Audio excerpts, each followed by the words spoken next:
Ukraine ने atom bomb गिराने की तैयारी की थी और इस खबर ने तो सबको हिलाकर रख दिया। अभी तक हम सोच रहे थे कि रूस यूक्रेन पर एटम बॉम्ब गिरा सकता है, लेकिन रूसी मीडिया यह कह रही है कि यूक्रेन ने एटम बॉम्ब गिराने की तैयारी की थी रूस पर, और उन्होंने बाकायदा नाम भी बताया शहरों का, रोस्टोव, ब्रयांस्क, इन सब शहरों पर, रूस के इन शहरों पर, बेलगोरोड, इनके शहरों पर यूक्रेन एटम बॉम्ब गिरा सकता था। यूक्रेन की गिनती उन देशों में होती है जिनके पास एटम बॉम्ब है ही नहीं, जो न्यूक्लियर पावर है ही नहीं। अब रूसी मीडिया आखिर ये कैसे कह रही है, ये भी हम आपको बताएंगे। ज़ैपोरिज़िया में एटमी अटैक की तैयारी चल रही थी, ये रशियन मीडिया की रिपोर्ट्स कह रही है।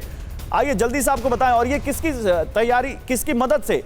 कुछ रिपोर्ट्स ने यह कहा कि ब्रिटिश आर्मी की मदद से यूक्रेन एटम बॉम्ब गिराने की तैयारी में था रशियन सिटीज पर, खासकर जो यूक्रेन बॉर्डर से लगते हैं। जनरल अस्थाना, आपको इन रिपोर्ट्स पर कितना भरोसा है? आपको क्या लगता है कि यह वाकई यूक्रेन कभी ऐसा करने की हिमाकत करेगा? देखिए, इंफॉर्मेशन वॉर में हमेशा जितनी भी रिपोर्टें आ रही हैं, उनके कोई भी रिपोर्ट के ऊपर पूरा भरोसा नहीं किया जा सकता। जहाँ तक आपने हिमाकत की बात करी, मुझे नहीं लगता कि यूक्रेन एटमी लड़ाई रूस के साथ छेड़ने की हिमाकत करेगा, क्योंकि रूस के पास वर्ल्ड में सबसे ज्यादा। तो फिर मैं इस सवाल को चेंज करता हूं। उस वक्त जब वॉर चल रही हो, 100 से ज्यादा दिन हो चुके हो और यह कहा जा रहा हो कि पुतिन को कुछ हासिल नहीं हुआ है और वो अपनी खींच में एक न्यूक्लियर अटैक यूक्रेन पर कर सकते हैं, क्या ये रिपोर्ट्स उस अटैक का ग्राउंड तो नहीं बना रही? इसको ग्राउंड के तौर पर भी कहा जा सकता है कि शायद टैक्टिकल न्यूक्लियर वेपन के लिए इसको एक ग्राउंड बनाया जाए, एक बात।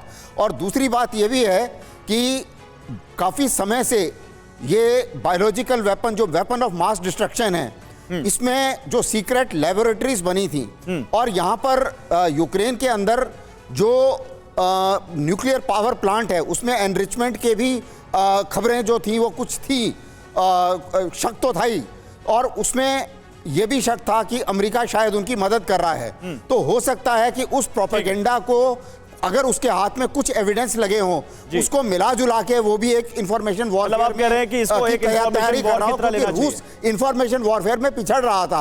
अब हो सकता है शायद वो बराबरी करना चाह रहे हैं। आप कह रहे हैं कि इसकी संभावना ना के बराबर है कि इंफॉर्मेशन वॉर के तौर पर इसको लेना चाहिए।